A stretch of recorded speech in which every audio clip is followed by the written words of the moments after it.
Welcome to Movie Chat. I'm Steve, and on this video I'm reviewing Green Lantern. Let's get into it.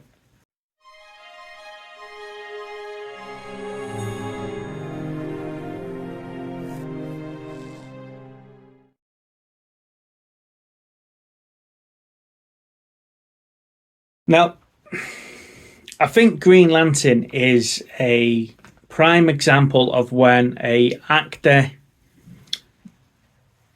criticizes his filming experience to the point where it kills any chance of a sequel. If you look at the cast has got Ryan Reynolds, it's got Blake Lively, it's got Mark Strong, it's got Michael Clark Duncan as Kilowog, it's got Peter Skarsgård, Tim Robbins is in there. It's got a mega cast, and it's also got characters and actors popping in and out for different voices and stuff like that with the other Green Lanterns as well. You could see what they were trying to build on this. Now, Ryan Reynolds as Hal Jordan, I don't think you could have had anyone else play Hal at the time that this was filmed. You know, he's coming off the back of other comic books, movies that he's done, etc. You know, he's becoming well known, and you know, this was the next step for him. Obviously, slating this has led him to make Deadpool, so it's done him well. But the comments about the suit being all CGI and all the gadgets and gizmos being uncomfortable to film, and the suit itself looks perfect. However, I just get rid of that mask. There's no need for it at all. It could just be like a part of the ring's power is to clear people's mind of who he is or something like that, you know. A little bit of hypnosis, like Superman when he takes his glasses off. You never know he's Clark Kent, and the reason for that is because that's what is doing in the early stories anyway. But, you know, I do enjoy the film, and I got the extended edition. So there's bits in the extended edition that makes more sense. The story follows on, you know. I think Mark Strong as Sinestro is brilliant. The way that it's led at the end to him finding the yellow power, the fear power, you know, and gives us that building block for the sequel. We need to go and explore Oa more, you know. Like you say, we get introduced to the Guardians, we get introduced to other Lanterns. You know, the cartoon series of the Green Lantern and the DC Justice League and stuff like that, they're brilliant because they go off and expand on all of that, and they go off and explore all the different universes and stuff like that. And the DC animated films like Emerald Knights and people like that, and films like that, are really, really good at expanding this. Like I say, Ryan Reynolds is absolutely brilliant. Blake Lively plays a good part in there. Is Carol Ferris. You've got, like I say, Mark Strong in there. Tim Robbins' character is the Senator. A little bit annoying, but he is still Tim Robbins. You know, you can't go wrong with throwing Tim in a comic book movie or something like that. Overall, the story is pretty solid. You know, Aaron Shaw is been killed. He's been murdered, and as he's dying, his dying breath is that he finds the next holder of his power wing, and it just happens to be Hal Jordan. Hal's the first human to be considered to be a Green Lantern, and at this particular point, we didn't know all these things existed all over the universe. It's just our little planet, our little Earth, and you know, and he's got to deal with all of that as well. So he's getting magical powers, he's meeting new alien races, he's got to fight a big bad, and he's not ready for it. You know, he's just barely, you know, being an adult. He's still holding on to his childhood, you know, thrill seeking and being a test pilot and stuff like that. And he's got no responsibilities whatsoever.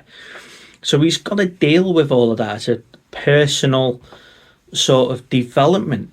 And yeah, I just think the way they've done it is brilliant. But as I said before, I really enjoyed the film, you know, and I will go back to watch it. And it is one I am keeping, and I'll definitely watch it again.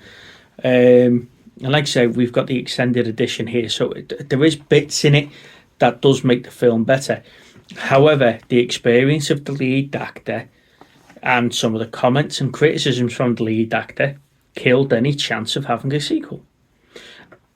It'll be good if it's right that the Green Lanterns are now starting to appear in the new DC setup. Now we're getting rid of Ben Affleck, you've got rid of Henry Cavill.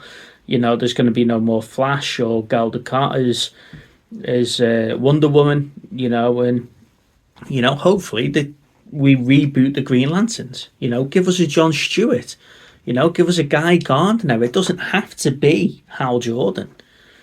I would like to see Hal come back. I would love to see Ryan Reynolds as an older Hal Jordan, come back into the fray. And teach the other human guardians how to be a lantern, That'll be a good twist. I would like to see that happen. Overall, I would recommend you watching Green Lantern. Forget all the negativity behind it and stuff like that. Like I say, some of the special effects are dated at the moment because it is a old comic film.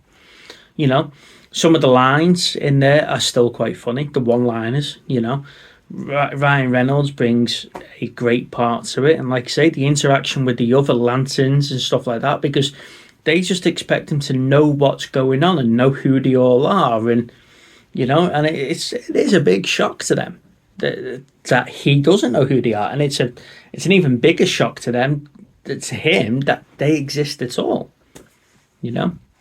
It is a really good building block, and like I say, it's just a shame it got canned when it did. Go and watch it. Let me know in the comments what you think.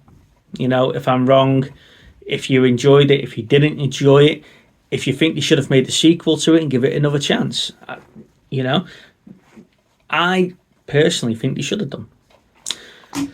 Right, if you like these type of videos, then please leave a like on the video. That helps YouTube push our content out to other viewers, and you never know, we might even get out to other movie creator content makers, and do some collabs in the future. We'd like to do the movie reviews. We've got TV reviews that we do as well.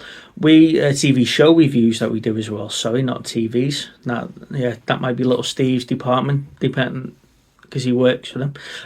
However, we have also got a live stream on a Thursday night. That's every Thursday, 7:15. We have a homework movie. We've got a featured actor where we have a look at their back catalogues. We pick our top 5 films. We have a couple of honourable mentions in there. And we'd like to discuss the worst films that they've done. That generates some good conversation on the stream and in the chat as well.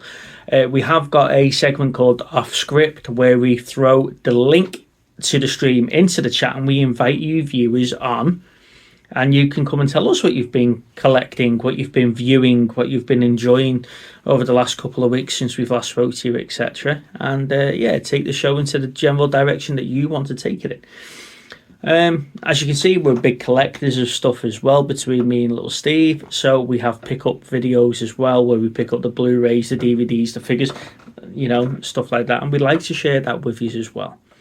On that note, I am Steve. You've been watching Movie Chats, and I'll see you on the next video. Bye-bye.